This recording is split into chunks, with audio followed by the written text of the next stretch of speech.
दोस्तों welcome to our channel Super Teach. तो दोस्तों जैसा कि आपको पता है कि माध्यमिक पात्रता परीक्षा की डेट निकल के आ गई है, वैकेंसियाँ निकल के आ गई हैं और आप सब जान के हैरानी होगी कि बहुत ही कम समय बचा है। तो उसके लिए सिलेबस भी बहुत ज़्यादा है। फिर भी चलिए हम सिलेबस वन बाय वन करके देखेंगे। तो मैं आज आपको बताऊंगी कि हमारे सब्जेक्ट इंग्लिश में क्या क्या सिलेबस हैं, क्या क्या पढ़ना है, कितना छोड़ना है।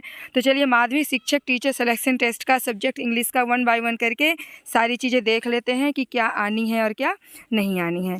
तो जिस तरह आप देख पा रहे होंगे डिस्प्ले पे कि देखिए जैसे इंग्लिश का है यूनिट वन में आपको क्या क्या पढ़ना है। रीडिंग, अनसीन पैसेज, प्रोस, ये फैक्चुअल, डिस्क्रिप्टिव और लिटरेरी जो होता है, to assess comprehensions, interpretations, inference and vocabulary. ठीक है। यूनिट 2 में आपको पढ़ना है reading, unseen passage, poetry, to assess comprehensions, interpretations, inference and vocabulary. Unit 3 में आपको पढ़ना है noun, pronoun, prepositions, conjunctions, verbs, adverbs, adjectives, determiners, article and degrees. ठीक है। इसी तरह आप यूनिट 4 में देख सकते हैं कि tense, subject, verb and agreement, transformations of sentence, active to passive, direct to indirect narrations, negative, interrogative and punctuations. और इसी तरह यूनिट 5 हो गया है आपका।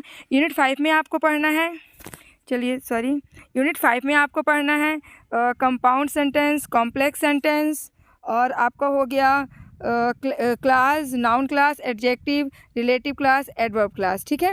इसी तरह आपको यूनिट 6 है आपका। यूनिट 6 में आपको पढ़ना है vocabulary, synonyms, antonyms, one word substitutions, idioms, phrase, homophone, homonyms, homographs, prefix and suffix. Unit 7 में है आपका figure of speech, simile, metaphor, personifications, paradox, irony, alliterations, hyperbole, assonance. And unit 8 में आपको इस तरह पढ़ना है forms of poetry, sonnets, ode, elegy, satire, blank verse, form of stanza, syllable, divisions, rhyme, scheme. ठीक है। यूनिट 9 में है आपका the fun they had, the sound of music, the little girl, a truly beautiful mind, the snake and mirror, my childhood reach for the top, if I were you, class 9 secret MP। ठीक है।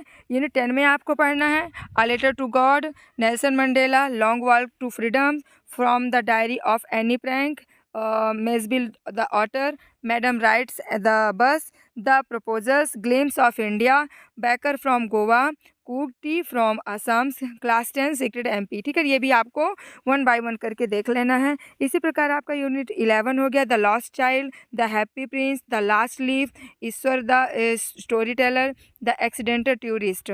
इसी तरह unit 12 है आपका A Triumph of Surgery, The Thief's Story, The Necklace, The Midnight Visitors, Bholi. Unit 13 हो गया आपका rain of the roof, the lake isle of Innisfree, wind on I slumber, did my spirit seal, a legend of the Northland.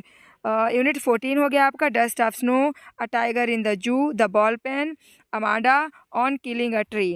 ठीक है ना। ये जो last में class 10, class 9, तो आप क्लास 10, क्लास 9 की बुक उठा लीजिएगा NCERT MP की। तो आपके सारे बुक में, सारे लेसन्स में ये आपको लेसन मिल जाएंगे वन बाय वन करके। आपको सारे लेसन को बड़े ध्यान से पढ़ना है, उनके क्वेश्चन आंसर्स करना है। हाँ। इसी तरह आपका हो जाएगा यूनिट 15 में होगा पोएट्री में हो जाएगा आप जॉन कीट्स का हो जाएगा ode to autumn, Toru Dutt का हो जाएगा our casuarina tree, WB Yeats का हो जाएगा a prayer for my daughter, Sarojini Naidu ji का हो जाएगा इंडियन विवर्स, गुरु नानक देव का हो जाएगा the sky is your platter. ठीक है। यूनिट 16 में हो जाएगा प्रॉस में हो जाएगा आपका William Hazlitt on going a journey, AG Gardiner on umbrella morals, Francis Bacon of studies. Unit 17 में हो जाएगा fictions, Charles Dickens, David Copperfield, और वर्जीनिया वूल्फ को हो जाएगा मिस्टर डॉलोवे। ठीक है। यूनिट 18 हो जाएगा आपका ड्रामा में हो जाएगा आपका William Shakespeare the merchant of Venice, John Galsworthy the silver box. Unit 19 हो जाएगा आपका short story, RK Narayan the English teacher, Ruskin Bond the room on the roof, Rabindranath Tagore ji का हो जाएगा काबुली वाला। एंड लास्ट हो जाएगा आपका unit 20 history of Indian writing in English. तो आपको 1 बाय 1 करके सारे सिलेबस को ध्यान से देख लेना है कि हमारे इंग्लिश सब्जेक्ट में क्या आने वाला है। यूनिट 1 से लेके यूनिट 20 तक बहुत ही अच्छा है, ज़्यादा नहीं है, आपको बर्डन लेके नहीं चलना है, अपने दिमाग में ये रख के चलना है कि हम बहुत ज़्यादा ईज़िली तरीके से इसे फ़ाइट कर सकते हैं। और आई होप आप अपने पेपर में बहुत अच्छे नंबर से पास होंगे। आप सबका भविष्य उज्ज्वल हो, यही सब कामना करती हूँ। और मैं आपको एक चीज़ और बता दूँ कि जितने भी यूनिट 1 से लेके 20 तक हैं, आपको मैं इसी सुपर टीच चैनल में 1 बाय 1 करके सारे क्लास लूँगी। तो आप बने रहिए मेरे यूट्यूब चैनल पे और ज़रूर पढ़िएगा। मैं बहुत ही अच्छे तरीके से आपको सारे सिलेबस करवाऊँगी, सारे यूनिट को बहुत अच्छे से क्लियर करूँगी, सारे डाउटों को क्लियर करूँगी। सो आप बने रहिएगा मेरे यूट्यूब चैनल सुपर टीच में। तब तक के लिए God bless you, all the best, take care, bye bye.